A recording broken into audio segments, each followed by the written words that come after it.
घर में किसी एक को कैंसर हुआ तो सबको डर लगने लग जाता है ना कि अब घर में सबको होने का चांस है। तो सबसे पहले गुड न्यूज़ कि 90 से 95% कैंसर्स का कोई फैमिली का या इनहेरिटेंस से रिलेटेड रिस्क नहीं होता है। कौन से कैंसर्स में रिस्क ज़्यादा होता है? ब्रेस्ट कैंसर करीब 5 से 10% जेनेटिक हो सकते हैं। कोलोन के बड़ी आंत के कैंसर्स करीब 5% के आसपास। ओवेरियन कैंसर्स 15 से 20% तक जेनेटिक हो सकते हैं। हमने देखा है एक ही फैमिली में कई लोगों को कैंसर होते हुए। तो एक ही फैमिली में डाइट, लाइफस्टाइल, मोटा होने का चांस, बहुत सारी चीज़ें कॉमन होती हैं। तो जैसे बाप बेटा बैठ के दोनों साथ में तंबाकू खा रहे हैं और दोनों को मुंह का कैंसर हो रहा है, तो वो जेनेटिक नहीं है, क्योंकि उनके बाजू में जो बैठी हुई लड़की नहीं खा रही है उसको नहीं हो रहा है वो कैंसर। दूसरा एक कॉमन क्वेश्चन लोग मेरे से बोलते हैं, मेरी बुआ को हुआ था, मेरी नानी को भी हुआ था, दोनों साइड से कैंसर का रिस्क है। देखिए, आपकी बुआ और नानी ना एक सर्टेन एज तक पहुंच गई हैं।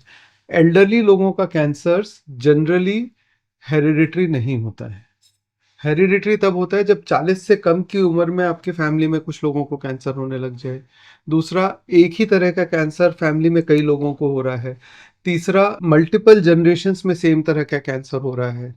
फिर कुछ तरह के कैंसर स्पेशल होते हैं, जैसे ओवरी का कैंसर किसी भी एज में हो तो उसके जेनेटिक होने का रिस्क है, लेकिन ब्रेस्ट कैंसर अगर 60+ की एज में हो रहा है तो उसके जेनेटिक होने के रिस्क बहुत कम है। तो रिस्क अगर फील हो रहा है तो करना क्या है? किसी जेनेटिक काउंसलर के पास जाना है या किसी ऑन्कोलॉजिस्ट के पास जाके अपना फैमिली ट्री बनवाना है। वो 2-3 जनरेशन्स तक किस किस को किस तरह का कैंसर किस एज में हुआ है वो मैप करेंगे।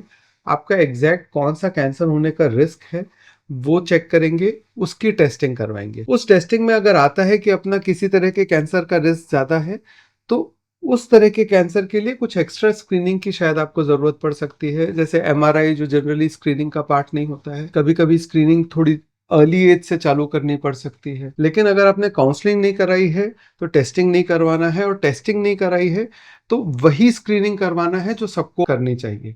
ऐसा कोई भी मैजिकल टेस्ट अभी तक नहीं बना है जो अभी के और आने वाले सब कैंसर्स का रिस्क हमको एक सिंपल टेस्ट में या एक मल्टीपल टेस्ट करके हमको पता चल जाए। स्क्रीनिंग के बारे में और समझना है और जेनेटिक्स के बारे में और जानना है तो हमारा व्हाट्सएप चैनल ज्वाइन करो ना यार। 30,000 लोग ज्वाइन कर चुके हैं, आप क्या कर रहे हो? उसमें हम बहुत सारी ऐसी एक्स्ट्रा इन्फॉर्मेशन देते रहते हैं।